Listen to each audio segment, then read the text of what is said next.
donc moi je suis chargé de mission à la direction régionale académique de l'enseignement supérieur. Alors pourquoi je précise ça? Parce que finalement notre boulot, c'est de travailler des collaborations secondaires supérieures. Didier l'avait évoqué tout à l'heure, mais c'est important parce que voilà le type de production qui peuvent justement répondre à ces objectifs.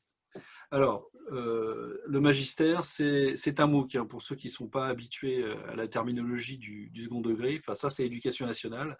Donc, en fait, tous les magistères qui sont mis à disposition des enseignants, et d'ailleurs du SUP aussi, parce qu'à partir du moment où on a une adresse éducation nationale ou SUP, on peut rentrer sur la plateforme. Alors, c'est un magistère qui porte sur le changement climatique.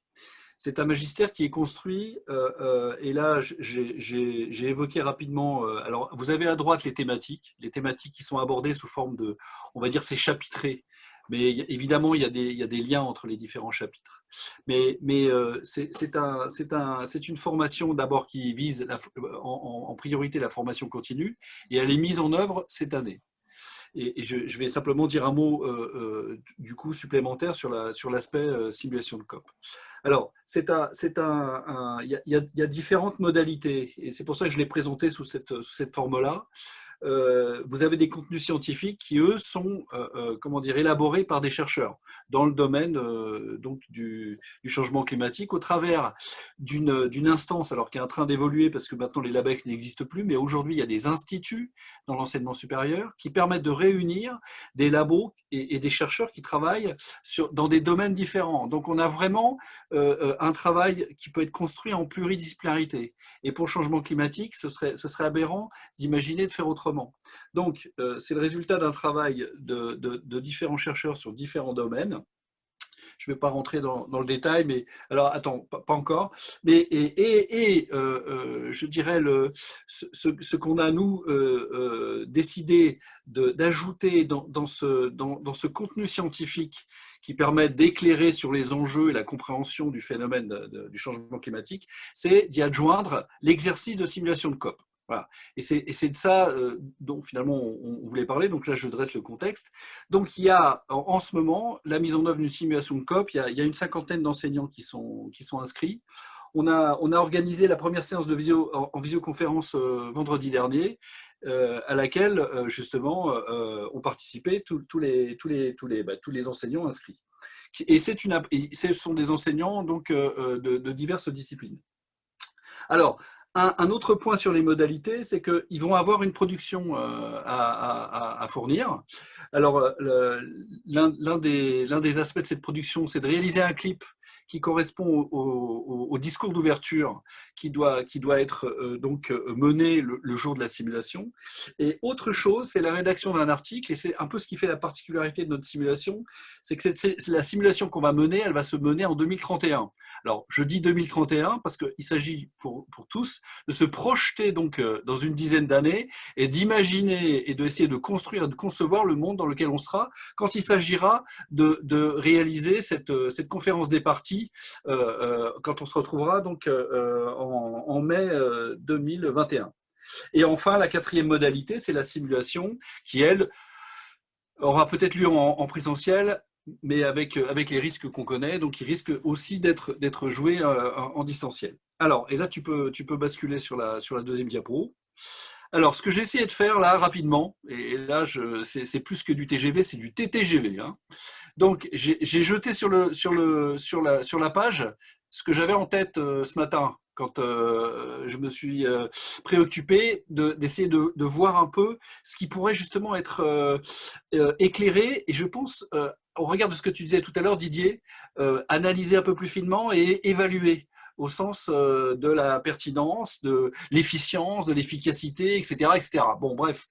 Et je pense qu'il y a quatre grands, alors ça demande à être repris, hein, là c'est vraiment un premier jet, mais je pense qu'il y a quatre grandes familles de compétences qui sont à la fois sollicitées et développées. C'est ça qui est intéressant, c'est que la compétence, elle est sollicitée dans l'exercice, mais justement elle amène le participant à la développer. Alors il y a le premier gros paquet, c'est ce que j'ai appelé argumentation-négociation.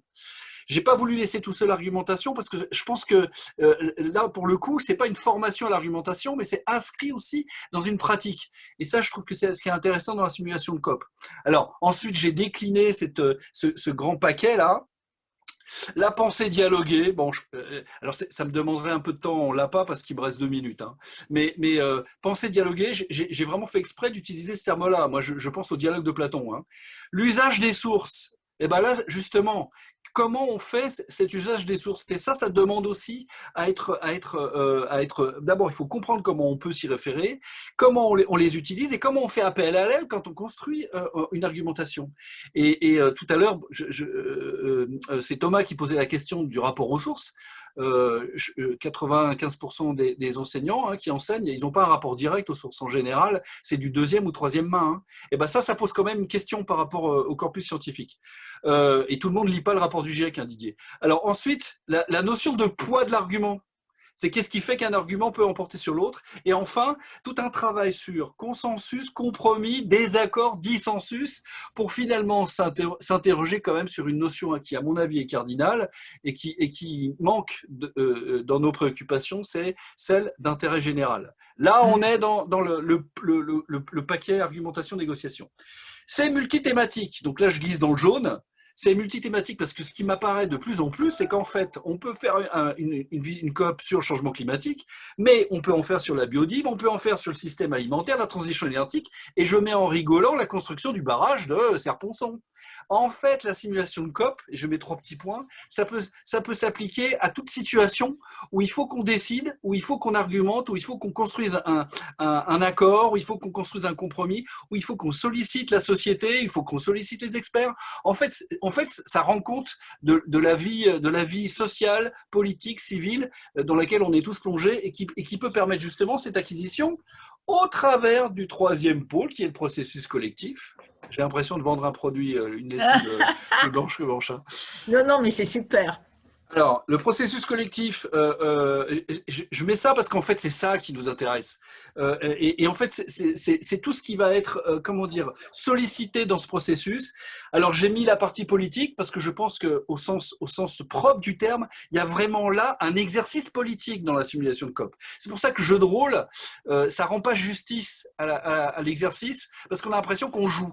Mais en fait, c'est un jeu, mais c'est même pas un jeu sérieux. C'est un truc où justement, on touche du doigt les pratiques qui sont celles des individus qui sont immergés dans une société démocratique.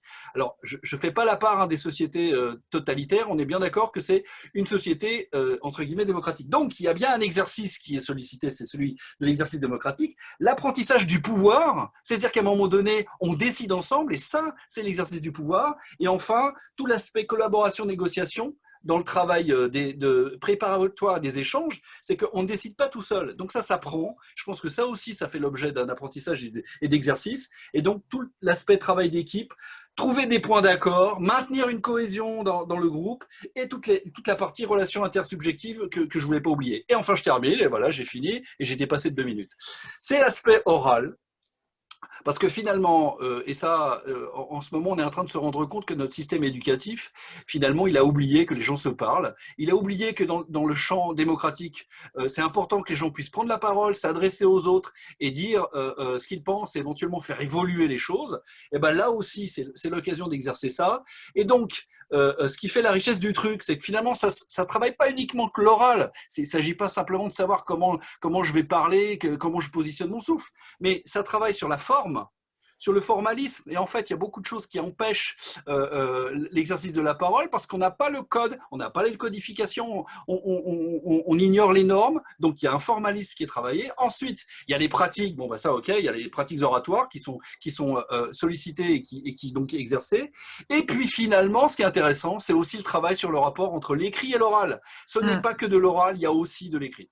Voilà, j'ai fini. C'est toute cette articulation qui est fondamentale, d'ailleurs. Je crois Merci, c'est super. On peut te faire un grand merci.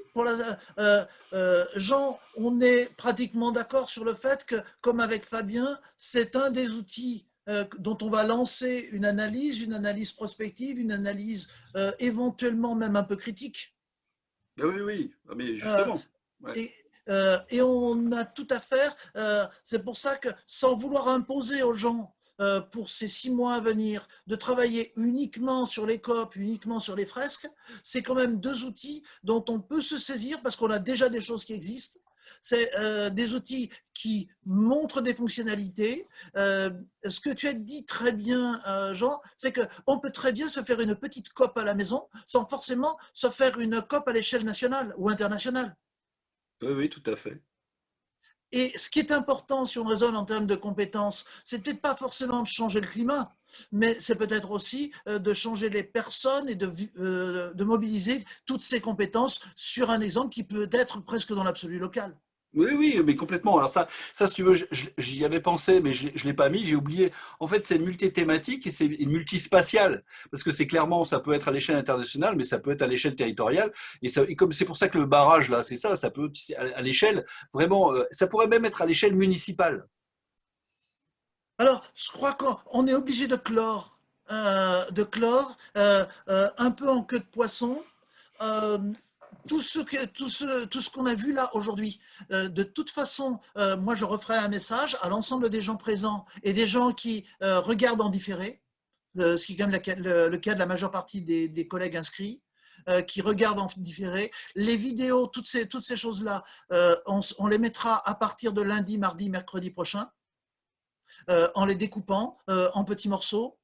On vous reproposera aussi de retravailler dans le cadre de ce séminaire FECODE sur un certain nombre d'outils. Vous aurez accès aux outils détaillés, c'est-à-dire que quand on a eu des collègues qui sont intervenus pour présenter en 4 pages quelque chose qui leur a pris quelques centaines d'heures et quelques centaines de pages, bon, ils ne me trompent peut-être pas 100 pages, mais vous aurez les documents un petit peu plus fournis, vous permettant d'aller plus loin.